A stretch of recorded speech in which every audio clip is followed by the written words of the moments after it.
शिव गंगे रुद्राय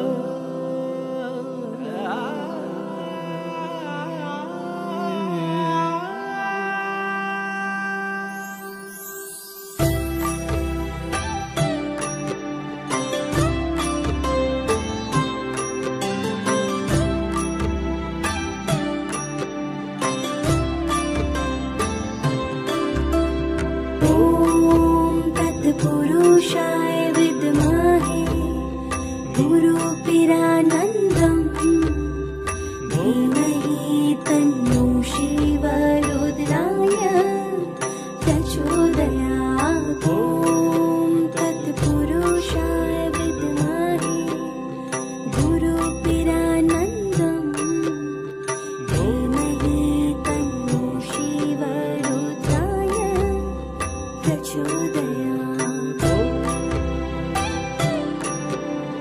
শুভ সকাল আমার প্রিয় পরিবারের জন্য জানাই অনেক অনেক ভালোবাসা। নিতুর কাহিনী পরিবারে সবাইকে অনেক অনেক স্বাগত। বড়দের প্রণাম, ছোটদের অনেক আদর ভালোবাসা জানিয়েই এখন থেকেই আমি আমার ব্লগটা শুরু করছি। তোমরা দেখো, আশা করি তোমাদের ভালো লাগবে। আর আজকে দেখাবো শিবধাম থেকে কি নিয়ে আসলাম, বাবা কি দিলেন ওখান থেকে। আর শিবধামের ছবি প্রতিষ্ঠা করব বাড়িতে। আর তার সাথে আমার গোপাল সোনা আর রাম ঠাকুরের রামচন্দ্রের ছবিও বাড়িতে আজকে অভিষেক করাবো। আর কিভাবে করাবো সবটাই তোমাদের সামনে করব। আর একটা কথা বলি, বাবা ওখান থেকে কি বলেছে না বলেছে এখনও তোমাদের সাথে আমি শেয়ার করিনি, নিশ্চয়ই শেয়ার করব, তোমাদের কিচ্ছু লোকাবো না। আর বাবা যেটা বলেছে কষ্ট লাগবে, সকলেরই কষ্ট লাগবে, তাও বলবো কারণ তোমরা দাদাভাইকে ভালোবাসো। আর ভয় পেলে, একটা কথাই নিজেকে বলেছি যে ভয় পেলে চলবে না, আমাকে মনে জোর নিয়ে এগিয়ে যেতে হবে। বাবা যে কথা বলেছে, ডাক্তারও বলবে জানি, ভয় লাগবে, কষ্ট হবে, তবু একটা কথাই সব সময় আমি ছেলেকেও বলি, নিজেকেও বলি, চৈতালিকেও বলি, ভয় পেলে চলবে না, হার মানলে চলবে না, মানুষটাকে আমাদের ফিরিয়ে আনতে হবে। সবটাই তোমাদের শেয়ার করব। আর সবসময় বলি, তোমাদের কমেন্ট আমার মনের শক্তি যোগায়, একদমই সত্যি। ঠাকুরের ছবি হাতে নিয়ে মিথ্যে কথা বলবো না, আর বানিয়ে কথা বলতে আমি পারি না। আর আমি সবটাই তোমাদের বলবো, আমাকে একটু কদিন সময় দাও, আমি বলবো। আর এইখানে হর পার্বতীর ছবি দেখছো আর শিবলিঙ্গ দেখছো, ওটা আমি 16 সোমবার করতে বলেছে, ওটা আমি কদিন পর থেকে শুরু করব। আর এখন যে ছোট ছোট ফটোগুলো দেখলে, ওটা মানি ব্যাগের জন্য দুটো নিয়ে এসেছি। আর ওটা যে ছবিটা দেখছো, ওটা আজকে আমি অভিষেক করে ওটা আমি বাড়িতে স্থাপিত করব। আর বাকি সব জিনিসপত্র চলো তোমাদেরকে কি দিয়েছে দেখিয়ে নিই।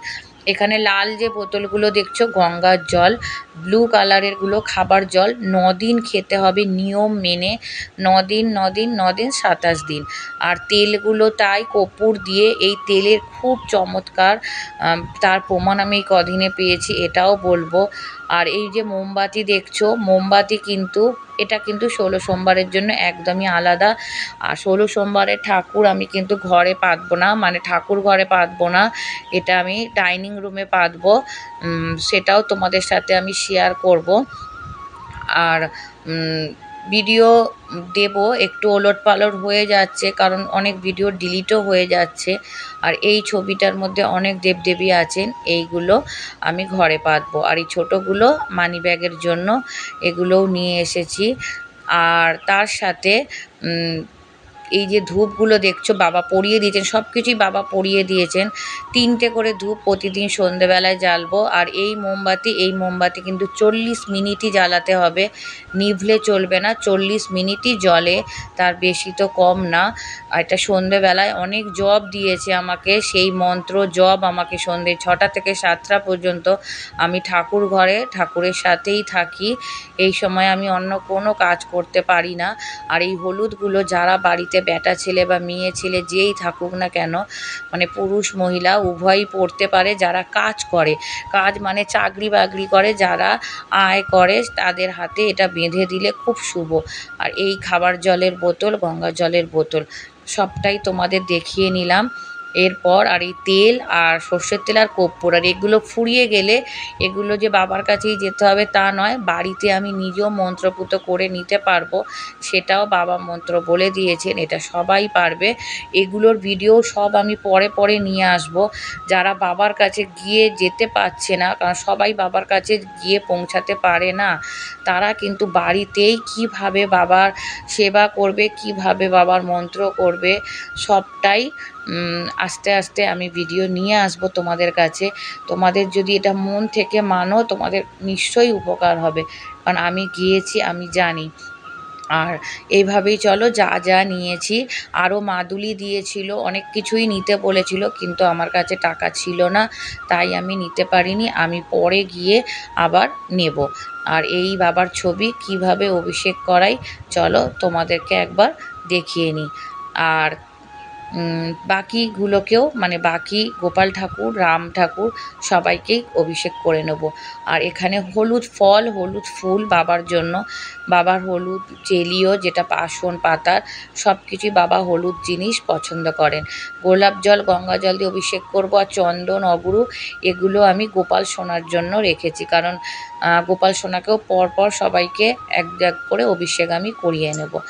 আর এখানে আমি আগে থেকেই পরিষ্কার করেছিলাম, এগুলো অফ ক্যামেরাতেই, আমি ক্যামেরা করিনি, পুরো বাড়ি ঝুলঝাড়া পরিষ্কার, সিংহাসন সব ঠাকুর নামিয়ে পরিষ্কার।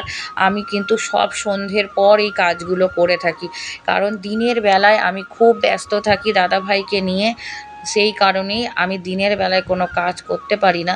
আমি সন্ধ্যের পর সব বেশিরভাগ কাজ আমি সন্ধ্যের পরেই, মানে এই কাজগুলো ঝাড়া মোছা আমি সন্ধ্যের পরেই করে থাকি। আর ওখানে 3টে ধূপ মোমবাতি বার করে রেখেছি। আর এইভাবেই কিন্তু মন্ত্র পড়ে ওং নমঃ শিবায় শক্তিরূপে গুরুপিরানন্দম নম ওম, এই মন্ত্র মানসিক জপ করে, মানে মুখে না বলে বাবাকে পড়ে নিতে হয়। আর প্রথমেই শিবের কাছে, আমি এর আগেও বলেছি, গণেশ ঠাকুরের উদ্দেশ্যে আগে জল দিতে হয়, আগেই শিব ঠাকুরের মাথায় জল ঢালতে নেই। তারপর নন্দী মহারাজ, নাগ দেবতা, ত্রিশূল, সবাইকে পরপর স্নান করিয়ে নিতে হয়, এইভাবেই অভিষেক করিয়ে নিতে হয়। আর জলের মধ্যে আমার ছিল আতপ চাল আর চন্দন আর অগুরু দিয়ে গুলে আমি কিন্তু স্নান করিয়ে নিয়েছি। আর এখানে ঘি আমার বাড়ন্ত, তাই আমি মধু দিয়ে, আর আমার বৃন্দাবন থেকে চন্দন সবসময় আনানো থাকে, কারণ আমার ঘরে তো গোপীসোনা অনেক দিন থেকেই আছে, আর আমি বেশি করেই সবসময় আনিয়ে নিতাম। তা একজন যায়, বা ছেলে, বা আমার দাদার ছেলে, সেখান থেকেই আমি কিন্তু বৃন্দাবন থেকে বা মায়াপুরে নবদ্বীপে গেলেও ওখান থেকে আমি চন্দন আনিয়ে নিই। তা সেই চন্দন দিয়ে মাখিয়ে আমি কিন্তু আমার গোপীসোনাকে চান করিয়ে নিচ্ছি, ফুল আর তুলসী পাতা দিয়ে। আর চলো, এইভাবেই আমি এতটুকুই আয়োজন করতে পেরেছি, এর থেকে বেশি আমি কিন্তু পারলাম না, কারণ অনেক নিয়ম আছে, অনেক কিছুই আছে, কিন্তু আমার যতটুকু এখন ক্ষমতায় জোটালো সেইভাবেই আমি কিন্তু করে নিলাম।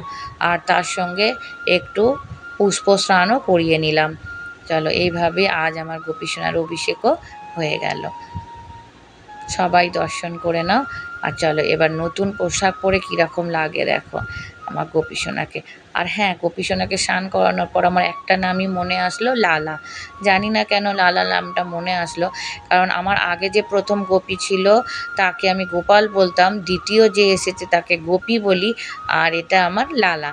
আর চলো, আমার এখানে রামলালাকেও আমি কিন্তু স্নান করিয়ে নিলাম, যে যেভাবে নিয়মে আলাদা আলাদাভাবে জল রেডি করেই করে নিলাম। আর চলো, এইভাবেই কিন্তু হলুদ খাবার দিয়ে, মানে ভোগ দিয়ে, আর এইভাবেই কিন্তু আমি আজকে শিবধামের ছবি বাড়িতে প্রতিষ্ঠা করলাম।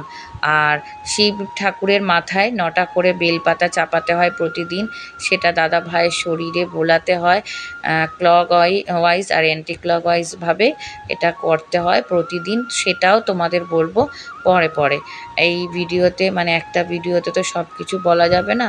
আর শিবধামের বাবাকে নিয়ে পরপর অনেক ভিডিও আসবে, তোমরা দেখতে পারবে, আর অনেকের উপকার হবে। বাবা বলেছেন, তোমার যেটাই উপকার হয় তুমি চাইবে যে আরও 10টা মানুষের যেন উপকারে আসে। তা এইভাবেই আমি করব। আর বাবার সেবা আর চলো আজ আমার গোপী সোনা, রামচন্দ্র আর শিবধামের বাবা সবার প্রতিষ্ঠা হলো। তোমাদের কীরকম লাগলো জানিও। কর্পূরের আরতিও করে নিলাম। আর হ্যাঁ, আজ আমি প্রিন্স ভাই আমাকে একটা কমেন্ট করেছিল যে দিদিমণি ডন্ডি কেন কাটা হয়। তা আমার আগের ভিডিওতেই বলে দেওয়া উচিত ছিল। ডন্ডি কাটা হয়, ডন্ডি কাটার আগের দিনেই গঙ্গা স্নান করে আসতে হয়, সংযম করতে হয় নিরামিষ খেয়ে। আর ডন্ডি কেন কাটে, যারা মানত করে ঠাকুরের কাছে, মানত পূরণ হলে তখন তারা ডন্ডি কাটে। মানত এবার কাকে বলে বলি, ধরো তোমার বাড়িতে কেউ অসুস্থ আছে, তুমি মানত করলে মা আমার মেয়েকে বা আমার ছেলেকে বা আমার বাবাকে অথবা আমার মাকে সুস্থ করে দাও, বা কারোর মেয়ে সন্তানের বিয়ে হচ্ছে না, আমার সন্তানের বিয়ে দিয়ে দাও, কারোর চাকরি হচ্ছে না, এটা চাকরি করিয়ে দাও, আমার মনের ইচ্ছা পূরণ হলে আমি বাতাসা হরিলুট দেব, আর তোমার কাছে আমি ডন্ডি কাটবো। সেটা যখন পূরণ হয়ে যায় তখন কিন্তু এই ডন্ডি কাটা হয়। আমিও ডন্ডি কেটেছি। আমার ভাইয়ের 3টে আঙুল বাদ, তার মধ্যে একটা আঙুল আছে, 2টো আঙুল বাদ আমার ভাইয়ের বাঁ হাতের। তা আমি মানত করেছিলাম যে যখন হাসপাতালে ভর্তি ছিল আমি ঠাকুরকে বলেছিলাম আমার ভাইয়ের হাত যেন না বাদ যায়। তা আমার ভাইয়ের হাত বাদ যায়নি, কিন্তু আমার ভাইয়ের আঙুল বাদ গেছে। আমার সেইটা আমি ঠাকুরের কাছে ডন্ডি কেটেছি। আমার ভাই খাটেনি, কিন্তু আমি আমার ভাইয়ের হয়ে ডন্ডি কেটেছি। এই হলো মানত, আর এই হলো ডন্ডি কাটার নিয়ম। আমার প্রিন্স হৃদয় ভাই এই কমেন্ট করেছিল, তাই এটা আমি যতটা জানি আমি বললাম। আর আমাকে কৃষ্ণাদি প্রশ্ন করেছিল, একটা কমেন্ট করেছিল যে বাচ্চাটার কোলে চৈতালি বসেছিল ডন্ডি কাটার পর, ওটা কে? আচ্ছা, ওটা আমার মেজ জেঠিমার ছোট ছেলের ছেলে, মানে আমার ভাইপো হয়, আমার ছোট দাদার ছেলে হয়। তা ওর নাম পান্তু, ওর কোলে চৈতালি বসেছিল। আমরা সবাই সবার কোলে বসে প্রণাম করি। আর চলো, এতক্ষণ তোমরা আমার সাথে ছিলে, তোমাদের অনেক অনেক ভালোবাসা। আর এইভাবেই আমার পাশে থেকো, সাথে থেকো। আর তোমরা সবাই সুস্থ থেকো, যে যেখানেই থেকো সুস্থ থেকো, সাবধানে থেকো। আর দেখো, আগামীকাল পুতুল নাচ হবে, তা সেই পুতুল নাচের কিছুটা অংশ তোমাদের সাথে শেয়ার করলাম। তা এই ভিডিওটা নিয়েও আসবো পরে, পরপর ভিডিও নিয়ে আসছি। তোমরা সবাই ভালোবেসে দেখো, আর সবাই খুব খুব ভালো থেকো, সুস্থ থেকো, সাবধানে থেকো।